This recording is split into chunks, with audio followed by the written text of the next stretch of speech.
Hello friends, welcome to Hyderabadi రుచులు. నేను మీ ఇందిరా. ఈరోజు మనం 2 రకాల బొబ్బట్లు తయారు చేయడం చూద్దాం. పప్పు బొబ్బట్లు, రవ్వ బొబ్బట్లు. చాలా ఈజీ వేలో ఫస్ట్ టైం బొబ్బట్లు చేస్తున్న వాళ్ళు కూడా చేసుకోగలిగేలా మంచి టిప్స్ అండ్ ట్రిక్స్తో చూద్దాము.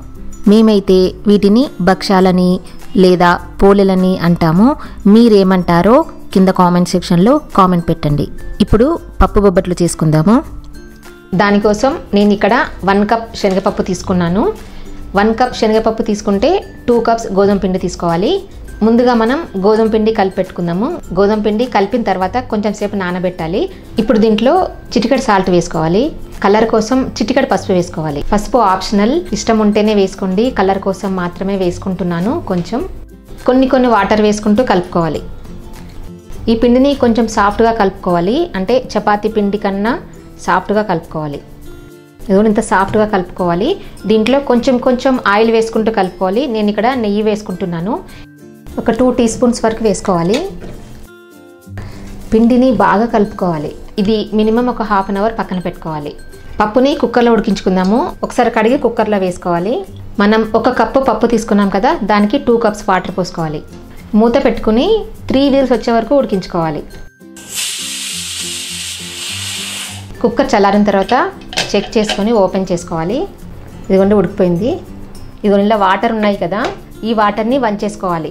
పప్పులోంచి వాటర్ వచ్చాయి కదా, ఈ వాటర్తో కట్టుచారు చేసుకుంటారు. ఉగాది రోజు కంపల్సరీ చేసుకుంటారు. బాగా మ్యాష్ చేసుకుందాము. ఇలా మెత్తగా మ్యాష్ చేసుకుంటే సరిపోతుంది.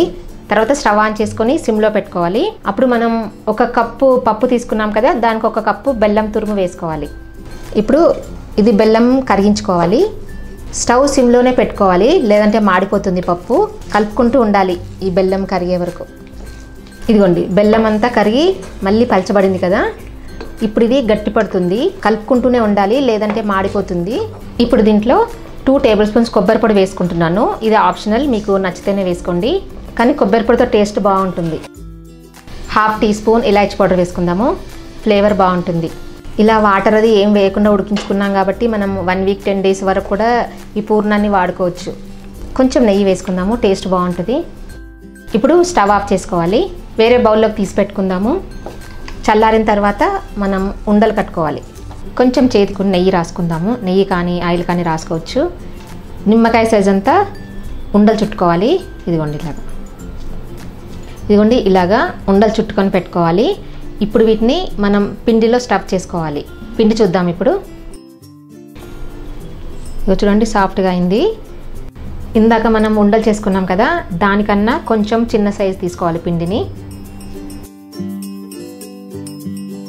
ఇలా కొంచెం వెడల్పు పూరిలాగా ఒత్తుకోవాలి. దీంట్లో స్టఫ్ చేసుకోవాలి. ఈ స్టఫింగ్ అంతా కవర్ అయ్యేలాగా పిండితో కవర్ చేసుకోవాలి. ఆ పూర్ణాన్ని మొత్తం కవర్ చేసుకోవాలి. ఇప్పుడు వీటిని మనం బొబ్బట్లాగా చేసుకోవాలి. ఇలా జాగ్రత్తగా అంచుల నుంచి నొక్కుకోవాలి. మరీ సన్నగా చేసుకోవద్దండి, సన్నగా చేసుకుంటే టేస్ట్ ఉండదు. కొంచెం లావుగానే చేసుకోవాలి. ఇలా నొక్కుకున్న తర్వాత కవర్ను లేపి ఇలాగా బటర్ పేపర్ మీద తీసుకొని వేడి పెనం మీద వేసుకోవాలి. ఇప్పుడు మనం చేసుకున్న బొబ్బట్ని వేసుకోవాలి. మీడియం ఫ్లేమ్లో పెట్టుకోవాలి. పైనుంచి కూడా కొంచెం నెయ్యి రాసుకుందాం. 1 నిమిషం కాలిన తర్వాత రెండో వైపుకి తిరగేసుకోవాలి. ఇలా 2 వైపులా బ్రౌన్ కలర్ కాలిన తర్వాత తీసేసుకోవాలి. అంతే, వేడి నేతి బొబ్బట్లు రెడీ. చూసారు కదా ఎంత ఈజీగా చేసుకున్నామో. మీరు కూడా ట్రై చేసి ఎలా వచ్చిందో చెప్పండి. రావు అని అస్సలు అనుకోవద్దు, చాలా ఈజీగా వచ్చేస్తాయి. తప్పకుండా ట్రై చేసి చెప్తారు కదా. ఇప్పుడు రవ్వ బొబ్బట్లు చేసుకుందాము. వీటిని సొజ్జ భక్షాలు అని కూడా అంటారు. దీనికోసం నేను గోధుమ రవ్వ తీసుకున్నాను. అంటే దొడ్డు రవ్వ కనిపిస్తుంది కదా, కొంచెం దొడ్డు రవ్వ తీసుకుంటేనే బాగుంటుంది. ఈ దొడ్డు రవ్వతో మనం స్టఫింగ్ ప్రిపేర్ చేసుకుంటాము. దానికోసం 2 కప్స్ వాటర్ పోసుకోవాలి. అంటే మనం 1 కప్ రవ్వ తీసుకున్నాం కదా, రవ్వ ఏ కప్పుతో తీసుకున్నామో ఆ కప్పుతో 2 కప్స్ వాటర్ పోసుకోవాలి. ఇప్పుడు ఈ నీళ్ళని మరగనివ్వాలి. నీళ్లు మరుగుతున్నాయి కదా, ఇప్పుడు రవ్వ వేసుకొని కలుపుకోవాలి. ఈ రవ్వని బాగా ఉడికించుకోవాలి. దగ్గరకు వచ్చిన తర్వాత స్టవ్ సిమ్లో పెట్టుకొని ఉడికించుకోవాలి. మూత పెడదాం. ఇదిగో చూడండి రవ్వ దగ్గరకు వచ్చేసింది. మనం 1 కప్పు రవ్వ వేసుకున్నాం కదా, దానికి 2 కప్స్ షుగర్ వేసుకుంటున్నాను.